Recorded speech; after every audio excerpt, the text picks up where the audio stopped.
4-5 வீடியோக்கு முன்னாடி சொல்லியிருந்தோம். நம்ம திருப்பூர்ல வந்து நம்ம சர்வைவல் பண்ணோம்னா நம்ம எப்படி நம்மளை மாத்திக்கணும், நம்ம எப்படி அடாப்ட் ஆகணும்னு சொல்லியிருந்தோம். அதே தான் வந்து இப்போ என்னன்னா திருப்பூர்ல செகண்ட்ஸ் மார்க்கெட்ல போனோம்னா மிஷின்ஸ் வந்து அவ்வளோ இருக்கு. மிஷின், கட்டிங் டேபிள் அப்படின்னு அந்த கார்மெண்ட் ஃபீல்டுக்கு உண்டான அனைத்து அக்சசரிஸும் கிடைக்குது. அது ஏன்டா அவ்வளோ கிடைக்குதுன்னு பார்த்தோம்னா தான் பெரிய பிரச்சனை ஒன்று தெரியுது. வேலைக்கு வர்றாங்க, 6 மாதம் 1 வருஷம் அப்படியே வேலையில் இருக்கிறாங்க. நானும் கம்பெனி வைக்கிறேன்னு போயிடுறாங்க. கம்பெனி வச்சிடுறாங்க. கம்பெனி வைக்கிறது மேட்டர் இல்லை, அந்த ஆர்டர் எடுக்கிற கெப்பாசிட்டி இருக்கணும். ஆர்டர் எடுத்து செஞ்சால் மட்டும்தான் நம்ம ஜெயிக்க முடியும். சும்மா வந்து எப்படி சொல்கிறது, அவங்க செய்கிறாங்க இவங்க செய்கிறாங்க, இவங்களை நம்பி இவங்க நமக்கு ஆர்டர் கொடுப்பாங்க, அவங்க ஆர்டர் கொடுப்பாங்கன்னு நினைக்கக்கூடாது. என்றைக்குமே பிஸ்னஸை பொறுத்த வரைக்கும் அவனுக்கு எங்கே லாபம் கிடைக்குதோ அங்கே தான் கொடுப்பாங்க. அது நீங்களாக இருந்தாலும் சரி, நானாக இருந்தாலும் சரி, யாராக இருந்தாலும்.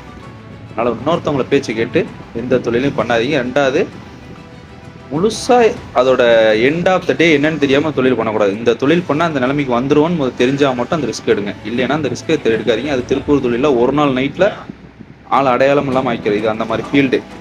ஒரே நாளில் மொத்த பிஸ்னஸும் வாஷ் அவுட் ஆனதெல்லாம் இருக்குது. இங்கே பல பெரிய நிறுவனங்களே இருக்குது. அதெல்லாம் நம்ம சொல்லக்கூடாது. அதெல்லாம் நம்ம வந்து அதுலேருந்து கற்றுக்கணுமே தவிர வெளியே சொல்லக்கூடாது. தேங்க்யூ.